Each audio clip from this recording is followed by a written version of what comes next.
এই দোকানটায় ঢুকলে মন চায় সবকিছু কিনে পোটলা বেঁধে বাড়ি নিয়ে চলে যায়। এক ছাদের তলায় যেন আস্ত একটা মেলা বসেছে। এত সুন্দর জিনিস, সাথে জাপানি বেকারি, লোভনীয় খাবার আর জাপানের ফ্রেশ সামুদ্রিক মাছের বাজার। কি কি কিনলাম আর কি খেলাম আজকে, চলো ফটাফট দেখে নেই। নমস্কার, আমি মৌ। উত্তরী জাপানের আরো একটা নতুন ভিডিওতে তোমাদের স্বাগত আর অনেক ভালোবাসা। আজকে কিছু জিনিস কিনবো বলে জাপানের টোকিওর এই কিনসুচোতে এসেছি। জাপানের এই দোকানটার নাম হলো দাইশো। এখানে এলে না মন চায় সব কিছু যেন কিনে ফেলি। এত সব সুন্দর সুন্দর জিনিস আমি না দেখে একদম লোভ সামলাতে পারি না। আর মজার কথা কি জানো, জাপানের বাকি দোকানে জিনিসের এত দাম হলেও এই দোকানটায় সবকিছুর দাম বেশ অনেক কম। কি নেই এখানে দেখো, প্রথমে বার্থডে পার্টির যত রকমের মোমবাতি, ক্যাপ, আরো কত কি। আর দেখো জামা বা শাড়িতে বসানোর জন্য সুন্দর সুন্দর সব লেস।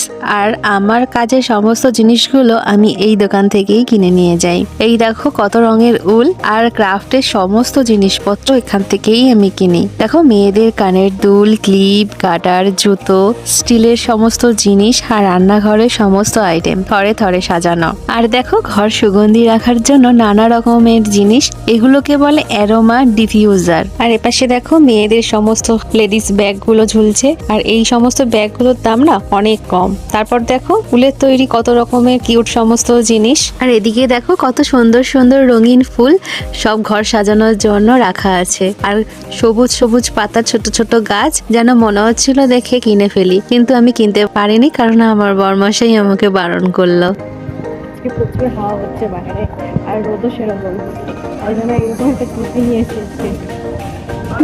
আর একটা কথা কি জানো তো, সামনেই আমরা সামার ভ্যাকেশন ট্রিপে যাব, তাই কিছু জিনিস কেনার জন্য এসেছি। সাথে নিয়েছি অনেক উল আর টুকিটাকি জিনিস। শপিং শেষে তো খুব খিদে পেয়েছিল, তাই পাশের একটা বেকারি দোকানে গেলাম। ওমা, গিয়ে দেখি কত রকমের লোভনীয় খাবার। আমি তো পুরো কনফিউজ হয়ে আমার হাজবেন্ডকে বলেই যাচ্ছি এইটা নাও আবার ওইটা নাও। শেষমেশ একটা ছোট চিজ পিৎজা, একটা ব্রেড রোল আর একটা ছোট কেক নিয়ে দুজনে মিলে খেয়ে একদম পেট মোটা করে ফেললাম। পেট তো পুরো ফুল। এবার বাসে উঠে গেলাম সবজি আর মাছের বাজারে যাওয়ার জন্য। আমাদের দেশের মতন ওই স্বাদের মাছ পাওয়া যায় না, সবই সমুদ্রের মাছ, তাই পছন্দ করে একটা নিয়ে নিলাম।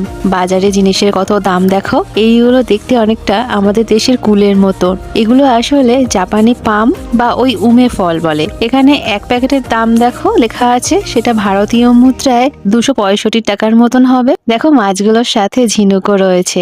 আর কি সব মাছ, আমি একটা মাছেরও নাম জানি না, আর খেতেও কেমন তাও জানি না। যাই হোক, একটা মাছ তো নিলাম, খেয়ে দেখি কেমন লাগে। ভিডিওটা ভালো লাগলে অবশ্যই ফলো, সাবস্ক্রাইব আর লাইক করে দিও। আবার দেখা হবে নতুন কোনো ভিডিওতে। তোমরা সবাই অনেক ভালো থেকো, সুস্থ